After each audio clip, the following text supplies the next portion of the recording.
Night for the Twins bullpen as they coughed up a lead, gave up 8 runs over the final 3 innings. We'll talk about that. We'll also talk about the Twins winning the opener of the series 3-1. So it's split 2 games into the series, 2 to go. We'll look forward, we'll look back, and we'll look at what's happening right now. This is Locked On Twins.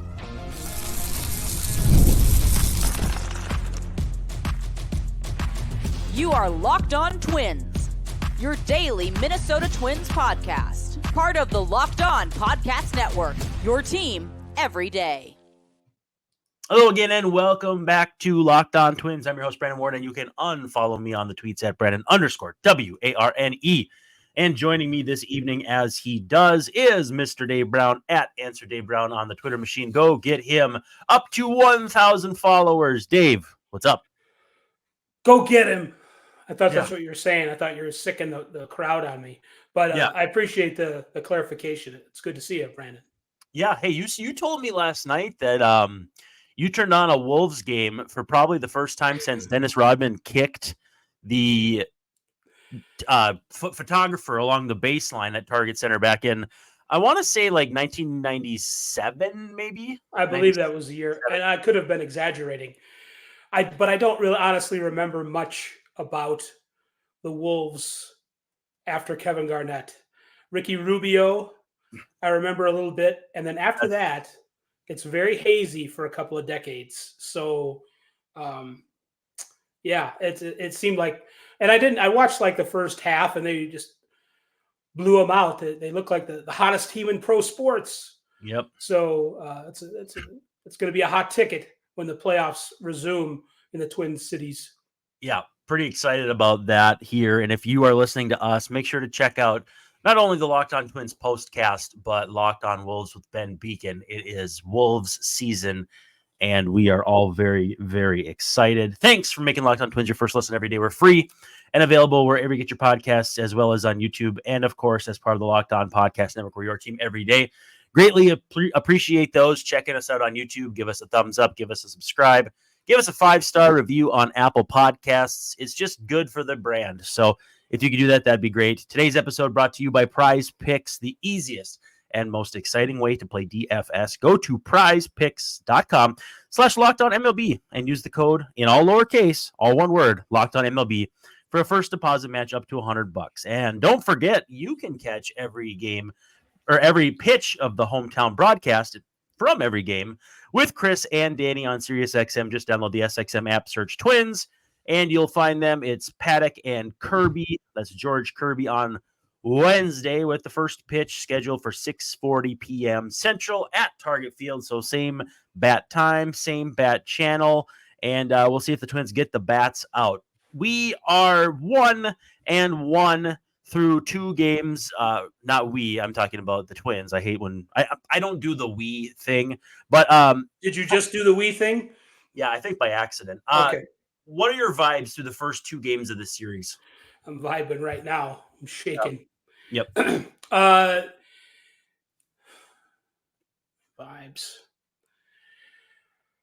I'm pretty excited about Ryan Jeffers continuing to have a great season at the plate. Yep.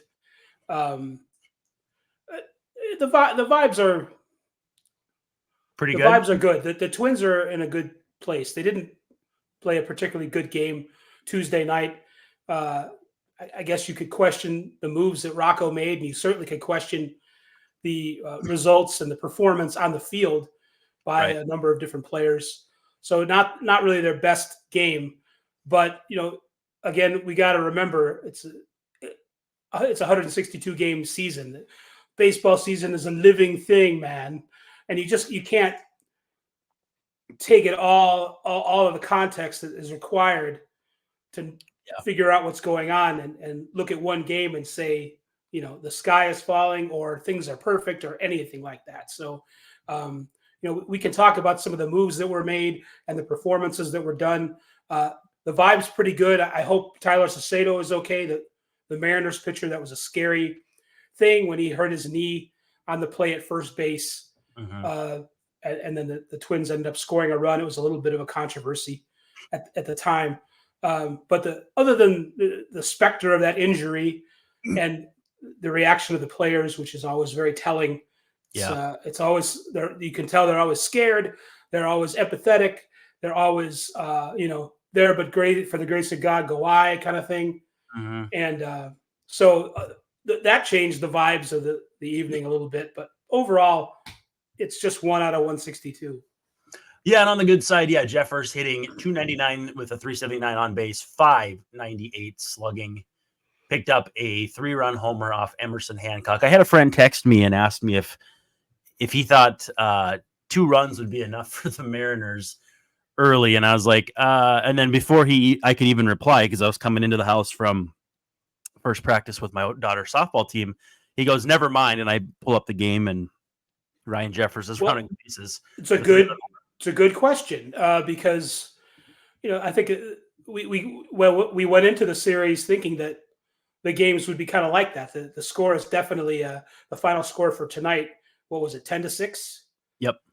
Definitely an outlier as far as Mariners and Twins games go, especially Mariners. The Mariners have like 17 relief pitchers with an ERA under 4. It was, they've got a deep bullpen, at least as far as those results go. So you don't expect 16 runs to be scored, and definitely some defensive lapses tonight and some relief pitching lapses on the part of the Twins. But it's a good question to ask. It's like, is 3-2 enough? It wouldn't have surprised me if 3-2 was the score of every game in the series. Right. And that friend also asked me if the Twins have a middle relief crisis. We'll talk about that as well. I do want to, though. That isn't a good question. Well, the other question was good, but there's no crisis. It's ridiculous. No. But Max Kepler, 2 doubles, including one off Salcedo before he departed.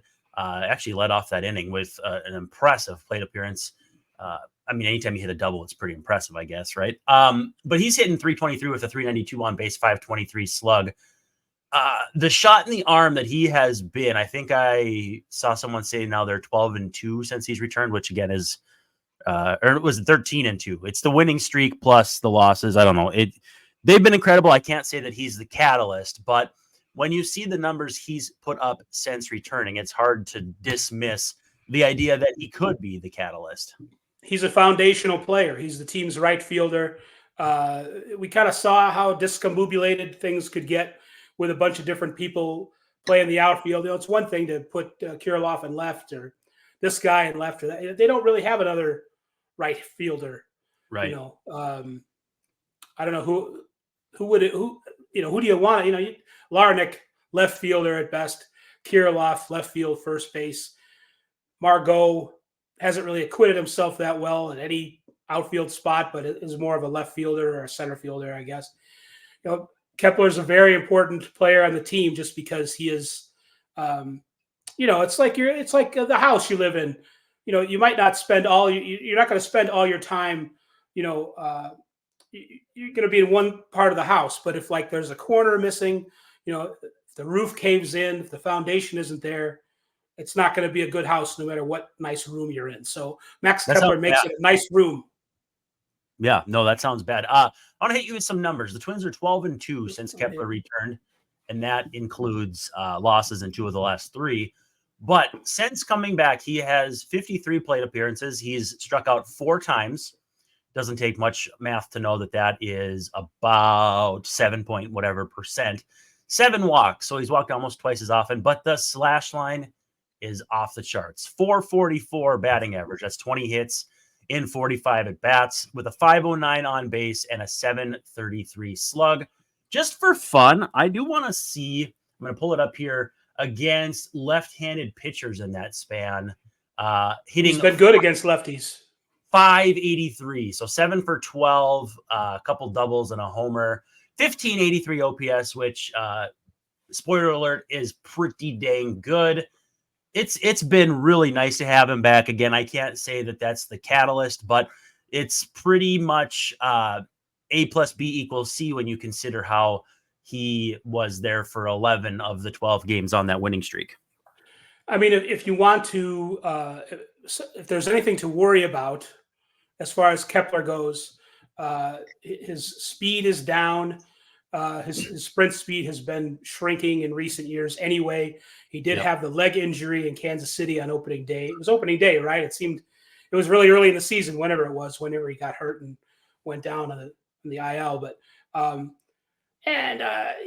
he kind of yesterday ran the bases kind of in a weird way. I thought maybe could have taken an extra base. I'm saying this just to keep it real and not sensational on Kepler, but he's a solid right fielder, and he's absolutely essential to getting from here to there, getting to through 162 games, because they don't really have another player like him, especially with Wallner not really working out.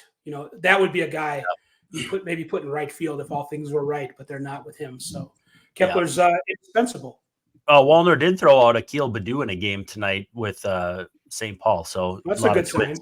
Twins action there. Playing better down there. Yeah, Max Kepler 1 for 20 before he left. He played 5 games before going on the IL, but I think you're right that it was the opener. Because he needed some time off, a couple of days off. He only played 1 game against the Royals, but anyway, he had a 0.50 average and a 145 OPS when he went on the shelf. And those numbers have come up a little bit. Hey, let's take a quick second, though. We'll thank some of our sponsors. And then I want to get into how the pitching was managed in Tuesday night's game, the good, the bad, the ugly. And I think we can touch base with all of those. But again, first, a word from PrizePicks. PrizePicks is North America's largest daily fantasy sports platform. It's the easiest and most exciting way that you can play DFS, because it's just you and the numbers. If you want to say more than or less than, it's up to you. 2 to 6 stat categories, and you're not battling thousands of other players who might be doing funky algorithm things or are playing a whole bunch of entries to kind of nudge you out of the payouts like you might see on other platforms. You can do all kinds of things, though, including Demons and Goblin picks. Demon picks are marked in red, and they're scary. They are marked in red because they get your heartbeat going. They get the blood pumping, and you can win big money, though, like 100 times your money. So you put down $1, you get 100. You put down 10, you get 1,000. You understand where I'm going with that. It's math. It's not that difficult. But if you are cautious, you go with the Goblin picks. Those are green. Little less risky, little less of a payout. But again, you can keep that winning streak going, maybe 12 in a row for you as well. If you're into the NBA, you can pick more than or less than on everything from 3-pointers to turnovers or, babies birthed between games, all that fun stuff. I'm kidding on that one. And for baseball, you can get more than or less than on pitcher strikeouts, first inning runs, 7th inning runs if you're trying to be, betting on the Twins, which might be a good move too. But download the app today. Enter the code LOCKEDONMLB. You'll get a first deposit match up to $100. So whatever you put in up to $100, they will match with the code LOCKEDONMLB. That's all one word, all lowercase, and get your first deposit match. Join PrizePicks today. Pick more, pick less. It's that easy. And we also got to give some love to our friends at Monopoly Go. Dave, you know I am a very competitive person, and I like to floss that competitive side. I don't know if floss would be the word I would use. Maybe that's a bit offbeat. But am I doing it right? Is this the floss? Well, I can't see your arms, but I'm assuming not, because how about this? That looks like the twist, but we'll call it good. But yeah, so I use that competitive side on Monopoly Go. I'm sure you've heard of it. It's been downloaded over 150 million times. And it's a great twist on the Monopoly that you know from when you played growing up. And it's online, though. It's play on not just one, but hundreds of Monopoly boards in crazy locations. You can build up amazing cities and bring big money. But the best part is messing with your friends. I can charge them rent on my iconic properties, just like that Monopoly you played at the table with mom and dad and grandma and grandpa and the whole 9 yards at your house. But you can also rob their vaults of riches for yourself. And the leaderboards show you also who is the biggest Monopoly tycoon, which probably would work to your advantage if you're trying to steal some of those riches, right? But it's not just a competitive side that loves it. You can team up with your friends and people around the world in time tournaments to earn huge rewards. So get in the game and join your friends. Download Monopoly Go now, free on the App Store and Google Play. All right, Dave, we are into the bullpen here, and the bullpen is an apt metaphor for what we're about to talk about. Actually, it's not even a metaphor. It's just what we're going to talk about. Twins absolutely plastered in the bullpen. Cole Sands gives you a shutout inning with a strikeout, but then from that point on, the remaining 3 innings, Twins give up 8 earned runs on a homer, 3 strikeouts, 4 walks, just not covering themselves in glory. Jay Jackson has his ERA swell up to 6 because Okert, Mr. Steven Oakridge boys, gives up a grand salami to pinch hitter Cal Raleigh. Elvira. Yeah, Twins rally after Raleigh and tie it up, but then things go sideways again late. My main question is, do you have any issues with how the game was managed pitching-wise in this one? I don't know. People who are more emotional than me were ripping Rocco for managing oddly. Although I'm not sure if it was because of all the pinch hitting, the lefty-righty stuff, or it was because of the bullpen, or both. I don't know exactly what the people's complaints were, but there certainly were a lot of moves. It seemed like maybe he could have gotten one more inning out of Ober. I did not see Ober's last inning, but I think you could have stretched him into one more inning. It's tough when you go 5 innings. It just seems like that extra inning is going to come back to bite you, no matter how deep your bullpen is. It's hard for a bullpen to cover everything you want for 4 innings. 3 innings seems a little more reasonable. That said, I don't know. It is amazing how that 1 inning changes your thought process, though. You know what I mean? Yeah, for sure. No matter how deep the Twins have been in the bullpen, and they have. But I mean, did Alcala look right? No.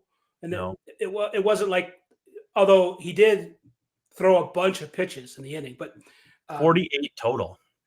That's not great. I don't understand their usage of him. It is strange. It seems like they're very proactive and cautious on the one hand, like they send him down to the minors to sit for like 2 weeks.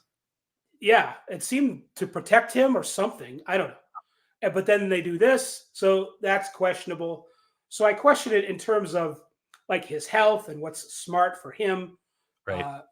It's at some point, do you just kind of hang him out to dry and then let him rest for a few days? Like, we're not going to see him again for 5. Is he going down to Minneapolis now? He might. I'm sorry, to St. Paul. Get your Twin City right. I had a 50-50 shot. Okay. So I question that. I daintily question Ober only going 5. He could have, he had gone more in pitches and batters faced in other starts. You maybe could have tried to squeeze another inning out of him, but then again, I didn't see his last inning. Maybe he used up a lot of energy. I don't know. Well, go ahead.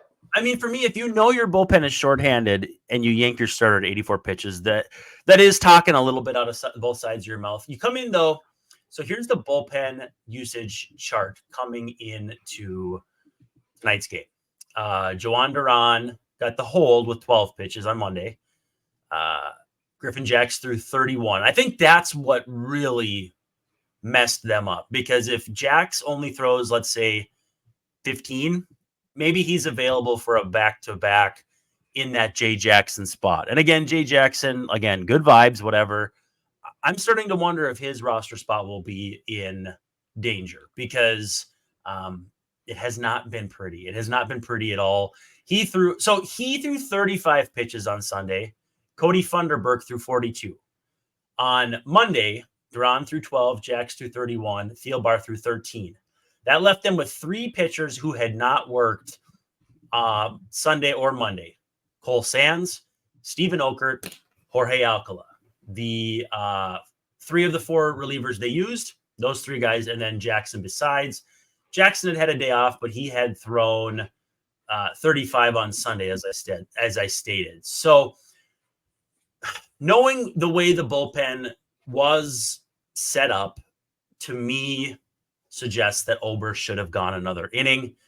And I'm not opposed to how they've handled Ober to this point in his career. They've been pretty conservative with him because he was a guy who just didn't have a lot of innings. He'd had some health issues in the minors, and so they were very cautious, like kid gloves galore. And this is a year where pitchers are getting hurt. This is a year where the Twins can't afford more guys to get hurt. So again, I get it. But to see that and then to see how they've managed Alcala, who they hung out to dry, and I almost wonder if they won't send him back.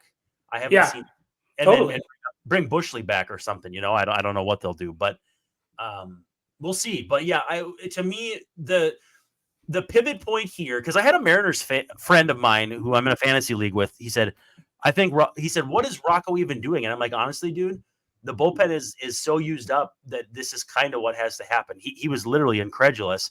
But knowing what you know ahead of time, let Ober go longer then. And again, I know that's not bulletproof, and they've done a pretty good job with connect the dots with the bullpen. And all you really needed was a competent inning out of Jay Jackson, and he just didn't give it to you. I just I'm at a loss. And you couldn't really expect. I don't know if they were going to have Duran, because I think that would have been 4 and 5 days. It would have been 4 and 5 days, so almost no chance. Yeah, coming off an injury, September going for a playoff spot, maybe that's one thing. But it did, excuse me, cough button. It did seem like, on the one hand, Rocco was really managing this like a playoff game, which he kind of tends to do. And I appreciate that to a certain degree, but not letting, because of offensively, and I think some of the switching out helped, but they switched out left-handed batters really early again. I think because he thought, like everyone else, that this game is probably going to end 3-2. We got to score a run or two and get ahead of them the best way we can. And then there's 2 lefties in that bullpen too, and they saw both of them in Spire and Saucedo. So I mean, there was some wisdom in, hey, it's not going to hurt us as much if Mr. Magoo or Kyle Farmer face a lefty later, because they might get 2 plate appearances against separate lefties. All that said, I don't know if Ober going out there, even for a successful 6th inning, does that win the game for the Twins? Right. Probably not. But I mean, maybe that's how I would have managed it. And I don't think it's that the bullpen is that the guys are necessarily tired. I think Rocco is. I think they're like one step from being tired, and he's worried about. He's kind of worried about tomorrow in a way today. Maybe once in a while you have to bite the bullet on that and kind of maybe be careful on the back end. But I don't know. There are lots of things about this I'm not sure of details, so I don't know how critical I can be. Yeah, and a lot of people are critical because they don't have the need to focus on those details. All you have to say is the team screwed up, and what I would have done would have worked. Hey, let's take a quick second. We got a word from DoorDash, and then we'll wrap it up. I want to talk a little bit more about the bullpen, believe it or not. We'll go around the affiliates. We'll go around the division. Lots of action to get to and not much time, which is pretty much par for the course for us. But, hey, let's get a word in from DoorDash.